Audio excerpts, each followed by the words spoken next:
இயேசு கிறிஸ்துவின் இணையற்ற நாமத்தில் உங்கள் யாவருக்கும் என் அன்பின் வாழ்த்துக்கள். பெல்ஸை குறித்து இன்றைக்கு நாம் பார்க்க போகிறோம். இந்த கிறிஸ்மஸ் பெல்ஸ், சர்ச் பெல்ஸ் இதனால் எதற்காக பயன்படுத்துகிறார்கள் என்று பார்க்கும் பொழுது இட் டினோட்ஸ் an announcement. ஒரு சர்ச் சர்வீஸ் ஆரம்பிக்கிறதுக்கு முன்பதாக சத்தம் போட்டு மிகுந்த அதிகமான ஒரு வால்யூமில் அங்கே பெல் அடிப்பதை நாம் பார்க்கிறோம். நீங்கள் அநேக சவுத் இந்தியன் சர்ச்சஸ்க்கு நீங்கள் போனீங்கன்னா பார்க்கலாம், அழகழகாக பெரிய பெரிய பெல்ஸ்னா காணப்படலாம். முக்கியமாக சொல்ல போனால் இடைங்குடியில் ஒரு சர்ச் ஒன்று இருக்குது. அந்த சர்ச்சில் நீங்கள் பார்க்கும் பொழுது ஒரு பெரிய செட் ஆஃப் பெல்ஸ் அங்கே இருக்கும்.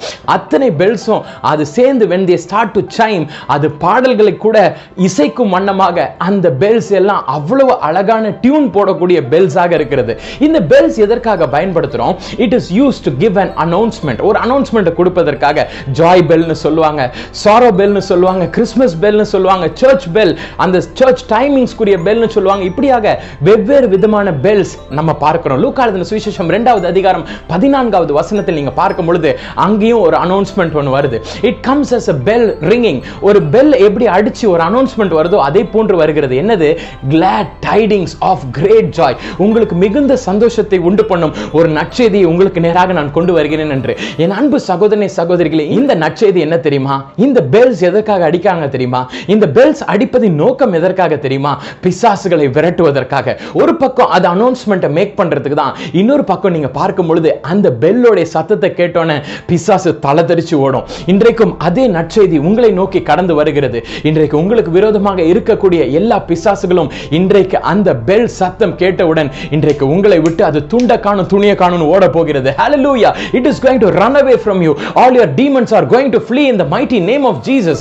இயேசுவானவருடைய வல்லமையுள்ள நாமத்தினால் இன்றைக்கு உங்களுக்கு எதிராக வந்து கொண்டிருக்கும் எல்லா பிசாசுகளும் இன்றைக்கு அந்த கிறிஸ்மஸ் பெல் அடிக்கும் பொழுது உங்களுக்குள்ளாக இருந்து இயேசுவானவர் அந்த பெல்லை ரிங் பண்ணும் பொழுது it is going to run in Jesus name. Hallelujah! என் அன்பு சகோதரனே, லூக்கா எழுதின சுவிசேஷம் 23வது அதிகாரம் 46வது வசனத்தில் நீங்கள் பார்க்கும் பொழுது அங்க நீங்க பார்க்கலாம், பிதாவே உமது கரங்களில் என் ஆவியை நான் ஒப்புக் கொடுக்கிறேன் என்று சொல்லி உரத்த சத்தத்தோடு கூட இயேசுவானவர் ஒரு மணி அடிப்பதை நாம் பார்க்கிறோம். The Lord Jesus starts ringing a bell. என்ன பெல் அவர் அடிக்கிறார்? பிதாவே உமது கரங்களில் என் ஆவியை நான் ஒப்படைக்கிறேன். ஒப்படைச்சோனே என்ன ஆகுது? அந்த பெல் அடிச்ச உடனே என்ன ஆகுது? தேவாலய திரைச்சலை இரண்டாக கிழிகிறது. தேவாலய திரைச்சலை இரண்டாக மேல இருந்து கீழே வரைக்கும் it is being torn into half. Why? Because now you can have free access with the Father. நீ கர்த்தரோடு கூட உனது பரம தகப்பனாரோடு கூட நீ ஃப்ரீயா ஆக்சஸ் பண்ண வேண்டும் என்பதற்காக அந்த பெல் 2000 ஆண்டுகளுக்கு முன்பாக that bell started to chime. Today you can have free access with the Father. பிதாவானவர் மகா பரிசுத்த ஸ்தலத்தில் இருந்தாலும் கூட இன்றைக்கு நீ பரிசுத்தத்தோடு அவரை நீ சென்று உன்னால் அவரை சந்திக்க முடியும், உன்னால் அவரோடு கூட பேச முடியும். அந்த திரைச்சிலை உனக்கும் அவருக்கும் நடுவாக இருந்த அந்த திரைச்சிலையை என் இயேசுவானவர் அவர் தனது வாயிலிருந்து புறப்பட்ட அந்த வார்த்தையினால் அவர் கிழித்தெறிந்து விட்டார். Now you can have free access with the Father. நீ இன்றைக்கு பிதாவானவரோடு கூட உன்னால் பேச முடியும்.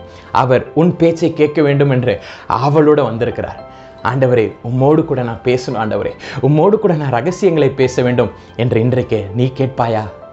God bless.